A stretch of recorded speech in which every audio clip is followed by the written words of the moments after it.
Hello students, welcome. मैं अमनदीप आप लोगों को बॉटनी पढ़ाऊंगा। क्लास 11th का ये मेरा फर्स्ट लेक्चर है और आज हम जो टॉपिक स्टार्ट करने जा रहे हैं वो फर्स्ट चैप्टर का फर्स्ट टॉपिक है, द लिविंग वर्ल्ड। देखिए, चैप्टर स्टार्ट करें उससे पहले अगर हम सोचें कि east to west, north to south, from head to toe, जो भी चीजें हम देखते हैं, जो भी चीजें हम महसूस करते हैं, जो भी चीजें हम करते हैं अपनी लाइफ के अंदर, अपने जीवन के अंदर, वो सारी की सारी बायोलॉजी पे डिपेंड करता है। ठीक है, इसीलिए हम बायोलॉजी को बोलते हैं साइंस ऑफ लाइफ। अब जो हमारा टॉपिक है द लिविंग वर्ल्ड, इसका मतलब ये है कि हम जो पढ़ रहे हैं वो लिविंग थिंग्स हैं, और वो लिविंग थिंग्स क्यों हैं उनका हमें प्रूफ भी देना है। कोई ना कोई कैरेक्टर, कोई ना कोई प्रॉपर्टी ऐसी होगी जिसको हम लिविंग कह रहे हैं। सो हमारा जो चैप्टर है the living world, first chapter, उसको आज हम स्टार्ट कर रहे हैं। एनसीईआरटी बेस्ड है, प्लस और बहुत सारे इंपॉर्टेंट पॉइंट्स हैं इसके अंदर। आपको नोट्स मिल जाएंगे, ये नोट्स बनाए हुए हैं मैंने। मैं आपको इस लेक्चर के बाद सारे के सारे फॉरवर्ड कर दूंगा। So the living world biology है। सबसे पहले हम बायोलॉजी की बात करें, द साइंस ऑफ लाइफ, जो हमारे जीवन है, जो हमारी जिंदगी है, जो प्रॉपर्टीज हैं जिसको हम जिसकी वजह से हम लाइफ में एग्जिस्ट करते हैं या लाइफ एग्जिस्ट करती है, उसको स्टडी करना, उसके बारे में जानना, ये सारी चीजें बायोलॉजी के अंदर लिखी हुई है। Okay, natural science concern with study of all living organism, सारे के सारे लिविंग ऑर्गेनिजम्स के बारे में पढ़ना, और वो साइंस जो ये बताती है कि ये चीज लिविंग है, that is related to biology. Biology term सबसे पहले 1802 में इंट्रोड्यूस हुई थी, जिसको गोटिफ्राइड रेनहोल्ड ट्रीवायरनस ने दिया था 1802 में। आपके लेवल पे हम बायोलॉजी की मोस्टली हम तीन ब्रांचेस पढ़ेंगे, बॉटनी पढ़ेंगे, जूलॉजी पढ़ेंगे, माइक्रोबायोलॉजी पढ़ेंगे। तो हम देखें कि हमारा चैप्टर का नाम ही है द लिविंग वर्ल्ड। तो सबसे पहली बात तो यही होगी कि लिविंग का मतलब क्या है। अगर हम लोकल हिंदी में बात करें, लिविंग का मतलब है कि जीवित, जीने वाला। लिविंग, अगर किसी भी ऑर्गेनिज्म के अंदर, या मैं बोलूँ कि किसी भी पार्टिकुलेट के अंदर अगर लाइफ है तो वो लिविंग है। ओके, अब यहाँ पे जो लाइफ है, लाइफ का जो मतलब है बहुत ही ब्रॉड है। हम वन बाय वन देखेंगे इन सारी चीजों की कि लाइफ क्या होती है। जैसे what is living, life is a property that distinguish living from non living objects. अगर कहीं बात आए कि लिविंग क्या है, नॉन लिविंग क्या है, तो उसके अंदर लाइफ वर्ड जरूर आएगा कि लाइफ वो प्रॉपर्टी है लिविंग्स की। Life is the property of livings जो नॉन लिविंग्स को उनसे अलग करती है। Life is the property that distinguish livings from non living objects. वैसे तो बहुत मुश्किल है, डिफिकल्ट है कि डिफरेंशिएट करें हम नॉन लिविंग और लिविंग में, but there are some certain characteristics, कुछ एक कैरेक्टरिस्टिक्स हैं जो लिविंग्स के अंदर हैं जो नॉन लिविंग से अलग करती है। मोस्टली हम लिविंग ऑर्गेनिजम्स के अंदर क्या क्या चीज देखते हैं, हम रिप्रोडक्शन देखते हैं, हम ग्रोथ देखते हैं, मेटाबॉलिज्म देखते हैं, मूवमेंट देखते हैं, अडेप्टेशन देखते हैं, एंड रेस्पॉन्सिवनेस देखते हैं। ये सारी चीजें अगर कहीं पे भी होते हैं तो हम उनको बोलते हैं कि ये लिविंग ऑर्गेनिज्म है। ओके, लेकिन आज हम इस चैप्टर में ये भी पढ़ेंगे कि वो प्रॉपर्टीज जो 100% ये कहें कि yes these properties are present only in living. बहुत सारी प्रॉपर्टीज हैं जो लिविंग और नॉन लिविंग दोनों में प्रेजेंट होती है, लेकिन जब हम डिस्टिंग्विश करेंगे तो हम पाएंगे कि कुछ एक प्रॉपर्टी ऐसी हैं जिनको हम डिफाइंड प्रॉपर्टी या डेफिनेट प्रॉपर्टीज बोलते हैं, जो नॉन लिविंग्स को लिविंग ऑर्गेनिज्म से अलग करती हैं। All living organisms share some unified and some basic characteristics that are not shared by non-living things या फिर objects. कुछ organisms या फिर livings के अंदर कुछ unified ऐसी कैरेक्टरिस्टिक्स हैं, कुछ ऐसे फिक्स कैरेक्टरिस्टिक्स हैं जो कि नॉन लिविंग्स में नहीं होते, इसीलिए हम लिविंग और नॉन लिविंग्स का डिफरेंशिएशन कर देते हैं।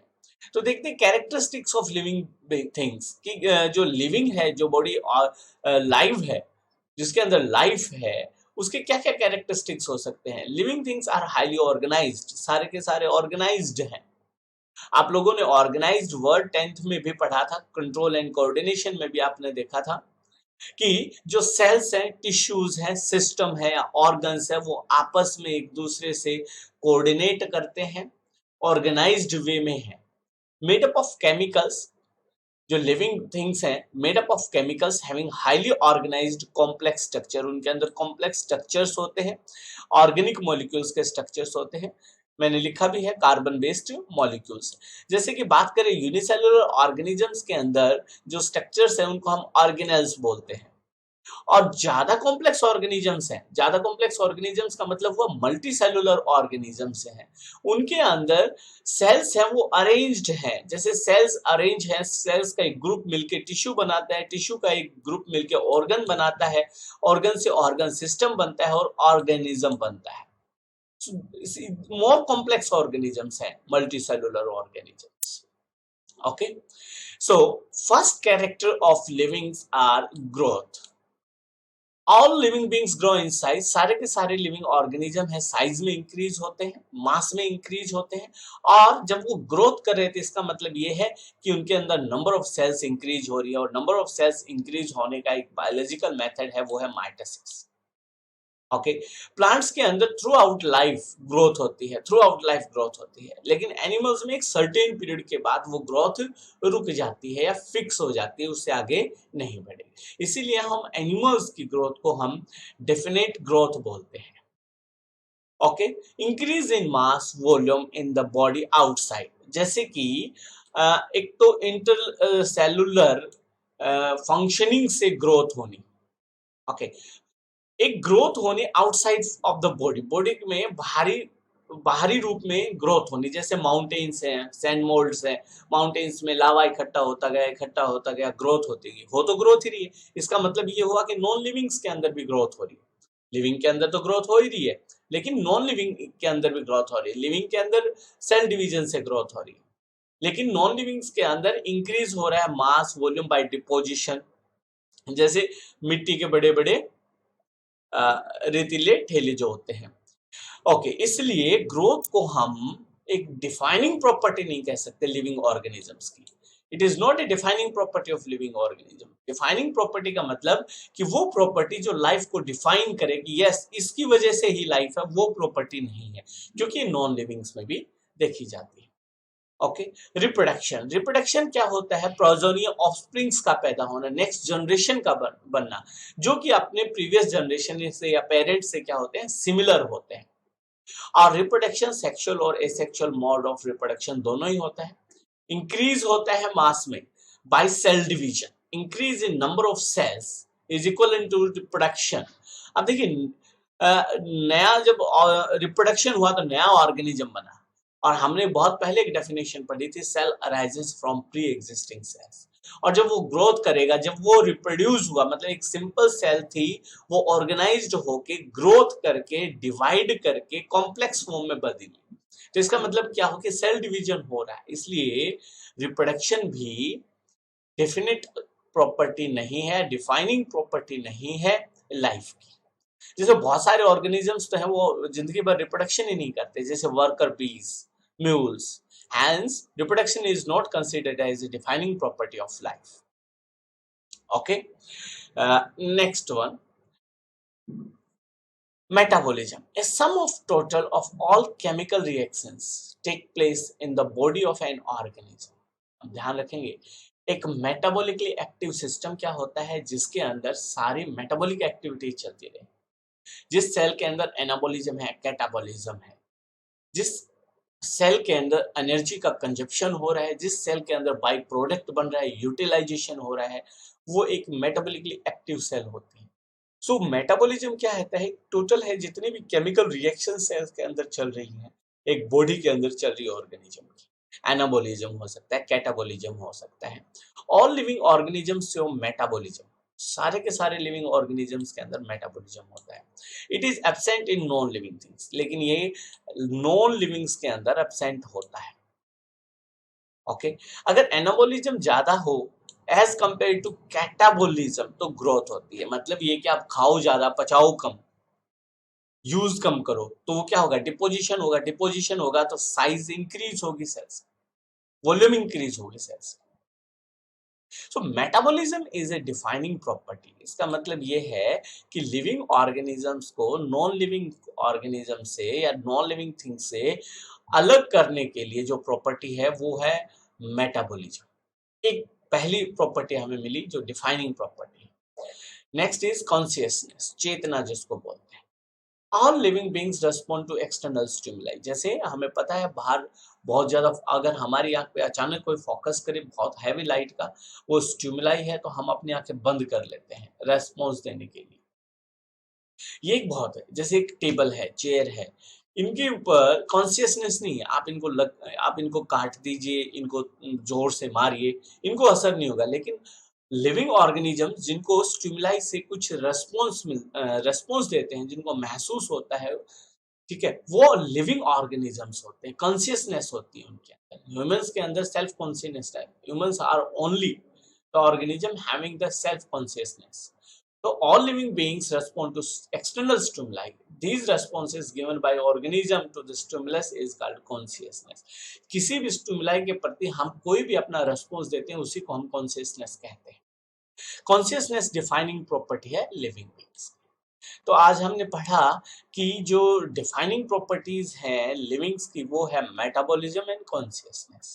ओके, चलिए तो डाइवर्सिटी देखते हैं इन द वर्ल्ड। हमारे यहाँ पे हमारे वर्ल्ड के अंदर जो नंबर ऑफ स्पीसीज हैं, एक्सपेक्टेड स्पीसीज हैं 5 to 50 मिलियंस, जिसके अंदर 1.5 मिलियन एनिमल और 0.5 मिलियन स्पीसीज ऑफ प्लांट्स हैं, वो अभी तक हम नोन कर चुके हैं, वो हम खोज चुके हैं। और लगभग 15,000 स्पीसीज हर साल कंफर्म किए जाते हैं, खोजे जाते हैं। तो बहुत ज्यादा डाइवर्सिटी है। अब इतनी ज्यादा डाइवर्सिटी के बाद भी अब it's very difficult to identify them.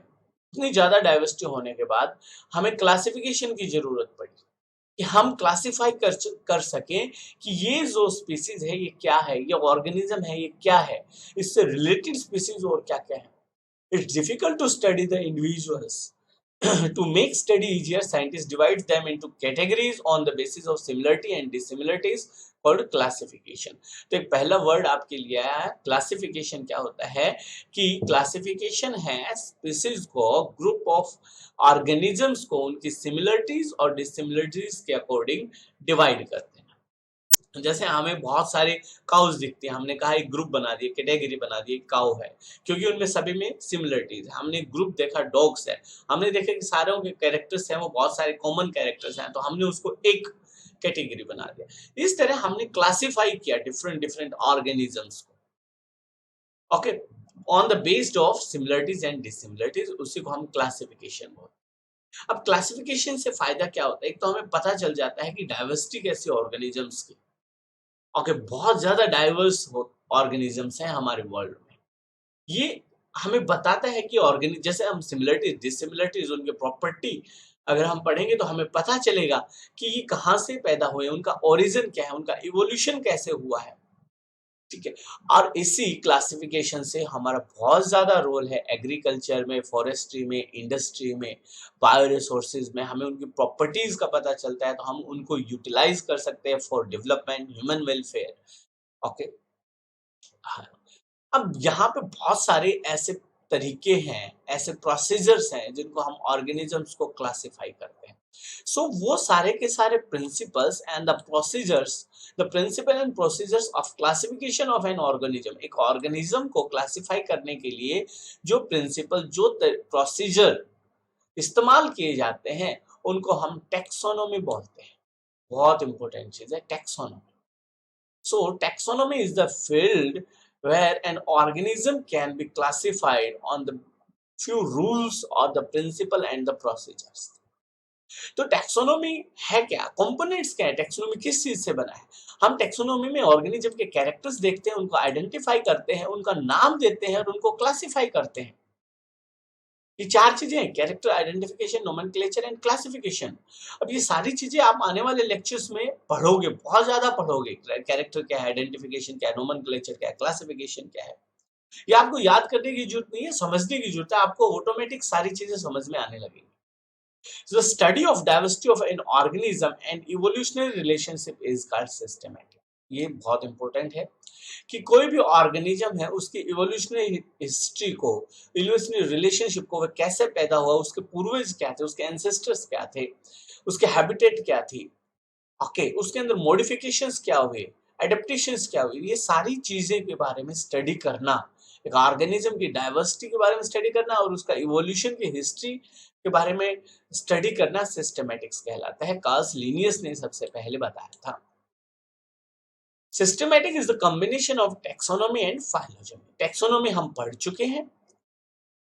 Taxonomy है principle and procedures of classification of organism, एक ऑर्गेनिज्म को पहचानने में जो प्रिंसिपल और प्रोसीजर का इस्तेमाल किया जाता है। एंड फाइलोजेनी है इवोल्यूशनरी हिस्ट्री ऑफ ऑर्गेनिज्म, कि वो इवोल्व कैसे हुआ है, उसकी एडेप्टेशंस कैसे, उसकी क्लाइमेटिक कंडीशंस कैसी हैं जिसके अंदर एडेप्ट हुआ है, हैबिटेट कैसी है उसकी। Okay, so phylogeny is the evolutionary history of an organism. Phylogeny क्या है? इवोल्यूशनरी हिस्ट्री है एक ऑर्गेनिज्म। सो ये आज का हमारा छोटा सा टॉपिक था, फर्स्ट लेक्चर था, इसलिए मैंने आप लोगों को थोड़ा सा ब्रीफ बताया है, थोड़ा सा एक हमने इंट्रोडक्शन स्टार्ट किया है। आप इसको पढ़िए अच्छे से, कोई प्रॉब्लम आई तो मेरे को आप कॉल कर सकते हैं, व्हाट्सएप कर सकते हैं। इस वीडियो के बाद मैं आपको नोट्स सारे के सारे भेज दूंगा, आप उनको प्लीज राइट डाउन करिए। Thank you very much.